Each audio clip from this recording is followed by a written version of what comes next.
जंग का 33वां दिन है और अब है कि जंग बंदी से मुताल्लिक कुछ इशारे मिलना शुरू हो गए हैं। याद रहे, मैं बारहा ये रिमाइंड भी कराता हूं कि ये वो जंग है जो विदाउट एनी प्रोवोकेशन ईरान पर इसराइल और अमेरिका की जानिब से मुसल्लत की गई थी।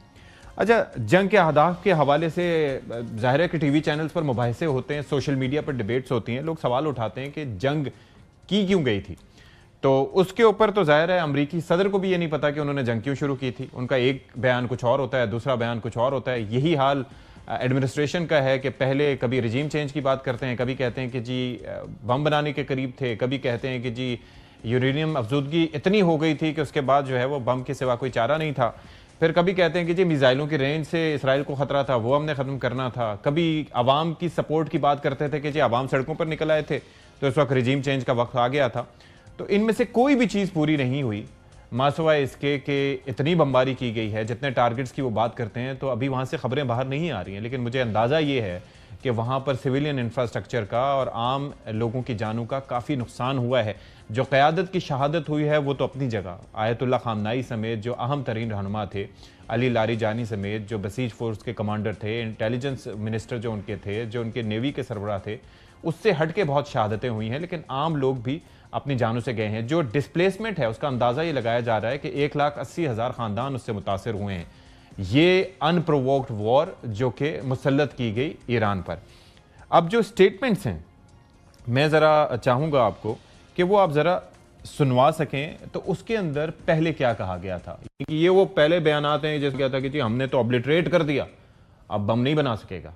उसके बाद फिर दूसरा बयान, फिर तीसरा बयान, ज़रा पहले वो देखें।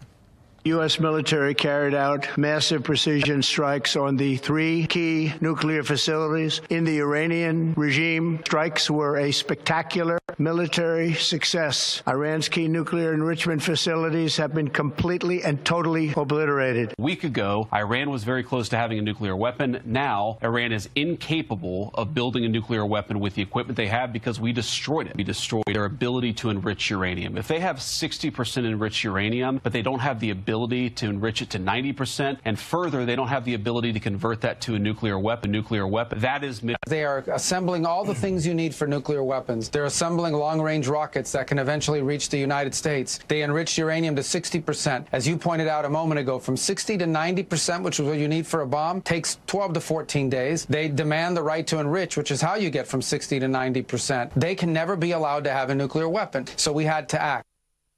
अच्छा, ये आपने जो आखिरी बयान देखा रूबियो साहब का, ये अभी रिसेंट स्टेटमेंट है।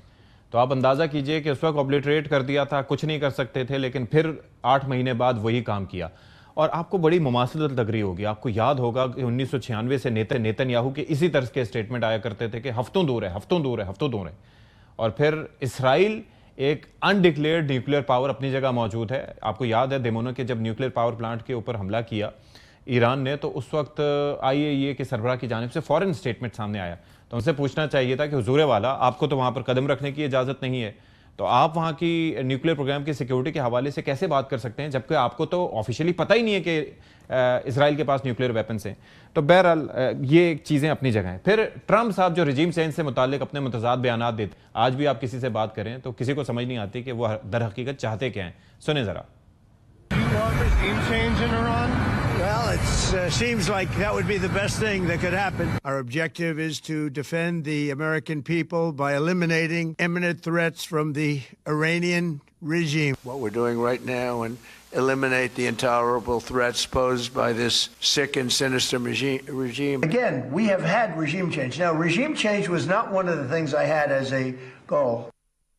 अच्छा, अब क्या हो रहा है? अब ये हो रहा है कि एक तो उन्होंने इंदिया दिया है कि जंग से निकलने का। वैसे भी इनका जो व्हाइट हाउस और एडमिनिस्ट्रेशन थी उसका प्लान यही था कि 4 से 6 हफ्ते में सब खत्म हो जाएगा। अब वो फंसते जा रहे हैं और अगर ग्राउंड इन्वेजन के मामले पर गए, जैसे कि 82nd जो एक पैराट्रूपर्स जो एक ब्रिगेड है उसको वो तैनात करने का सोच रहे हैं, और वो मेरीन एक्सपीरेटरी यूनिट की जो बात हो रही है, अगर उस साइड पर जाते हैं, खार्क की साइड पर या वैसे कहीं पर डिप्लॉय करते हैं या एनरिच्ड यूरेनियम निकालने के लिए फौज भेजते हैं, तो फिर मामला चंद हफ्तों तक नहीं रुकेगा। Iranians are ready for this. एक तो ये है। दूसरा ये है कि के स्टेटमेंट्स दी हैं, इंडिया दिया है कि हम निकल सकते हैं।